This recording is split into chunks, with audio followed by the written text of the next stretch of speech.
Hello, MGTOW. Hello, men. This is Howard Dare. Thanks for stopping by. So, I want to talk about not defending women anymore. Because here's the thing. Women don't defend men.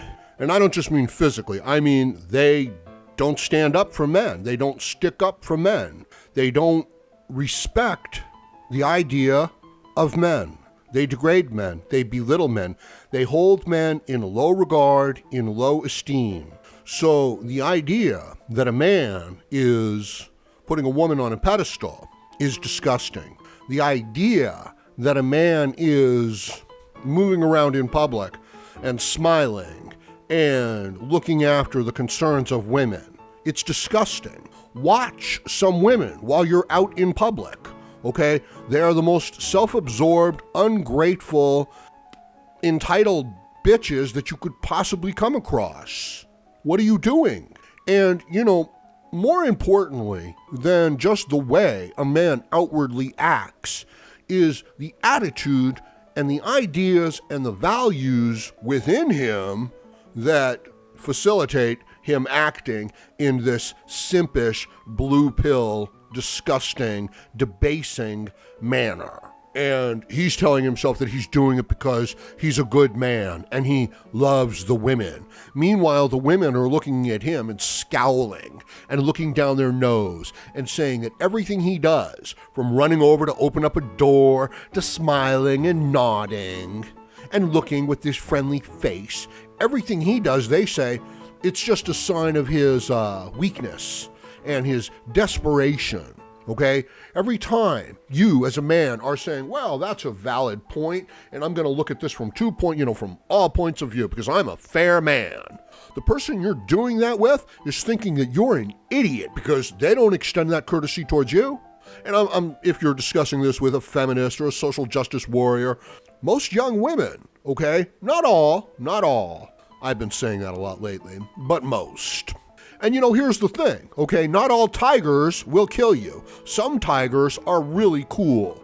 They're tame, they're friendly, they see people as friends. They've actually bonded with people, So not all tigers are like that.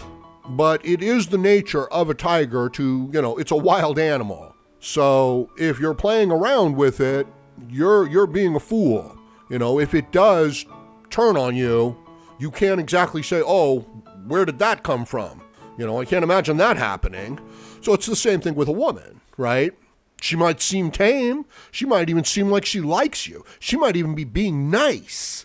But then something happens that she doesn't like. And suddenly she turns from, this decent person that respects your individual rights, who you might even enjoy their company, to this wild animal that has full license to attack men with impunity. And you can see the simping, worshiping behavior, ideas in the man that create this behavior. And you can see the hatred, the resentment, the anger, the frustration, the contempt that women have for men in their behavior. And the thing is that not all women are like that. Not all men are like that. Not all tigers are like that. I knew a guy who had a pet crocodile, okay? You could come out, apparently he could go out and he could feed this thing, and it would just be perfectly cool, right? As long as he brought it food, and that's what it was hanging around for. I've made friends with a local cat. It's a pretty cool cat. And when I see the cat, I bring him some food, okay? And the cat is appreciative and wants to be petted a little bit. But if I try to pet that cat behind its ear or past its, the front of its head, it'll claw me. It will. It'll just claw right at me. So how do you like that? You're feeding a wild animal that's hungry, that wants to be petted, but you go too far and it claws you.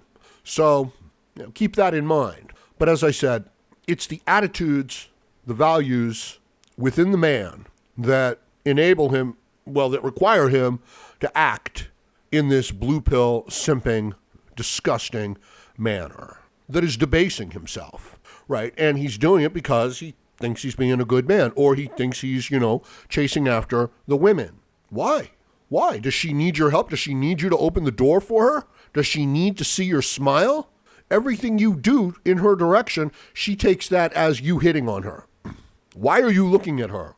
Why are you placating to her? Why are you worried about her? Why are you concerned with her? And let me tell you something else. If you don't think that it shows in your body and the way you carry yourself, okay? And I'm not talking to any man in particular, but it's disgusting to see a man who is simpering after women. He thinks he's being a stud. He thinks he's being a real man. He walks around like a little boy. He walks around like a sickly little dog that's constantly begging for a treat. He doesn't look like a capable animal. He doesn't look like he can respond to the problems around him. He looks like a man who looks to women, who tries to please women. He is not a man that other men look to for guidance and leadership. Other men are disgusted with him, and he is disgusted with himself. And the point that I want you to draw from this is that if you have an attitude of serving women, you will become a weak, ineffective man. What you need as a man is to stay focused on your goals and your priorities in life. And anything that undermines that needs to be rejected and kicked the hell out of your life. And if you think that you're doing the altruistic, decent thing by taking care of somebody and letting them be in your life when they're not treating you fairly, no, you're cheating yourself is what you're doing. And every day you're going to knock your own efficacy down, both physically and mentally and emotionally. Okay, so if you're looking at yourself in the mirror and you're thinking, wow, I don't look very good, you might want to check your attitudes towards women. The very attitudes that make you think that you're a good man are the very attitudes that turn you into a simpering fool that is weak and ineffective. And I'm talking about the idea of, serving women, opening the door, protecting the women, making sure everything is okay for the women, sacrificing for the women. Okay, it's a game that they're playing on men. They don't appreciate it. They think the man who does it is a fool. And as I said, if you look, it's like going to work for somebody who's not paying you, okay? Let's say you've got a job, and it's a good job, and you like the job, and the boss comes to you and says, we're having some trouble. I can't pay you this week, but I'll make it up to you next week, okay? Just payroll got messed up, okay? So, you think about it, and you think, well, I don't want to work for free, but okay, this is a good job. I trust them. So you say, okay, boss, no problem. I want to keep the job, so we'll take care of it in another week. But then that week comes and he doesn't take care of it, okay? So now you're getting concerned, right? Now you're thinking, well, I can't afford to do this. But he says, I'll pay you next week. And you believe him, so you do it again. Next week comes along, he can't pay you, okay? But then you find out that he could have paid you all along, that he was paying other people, but he just chose not to pay you, okay? Now what are you going to do? Are you going to keep working for free? Because if you do, you're going to feel like a fool. You can't do it. You can't do it without stabbing yourself in the back. You can't do it without being a traitor to yourself. Now, maybe the values have been destroyed within you to care about, being a traitor to yourself.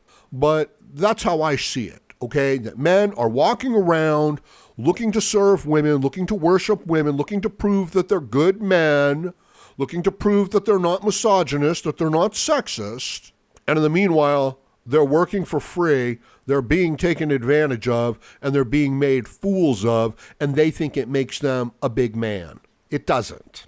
And that's another thing. I would want you to check what you're doing with how you feel, okay?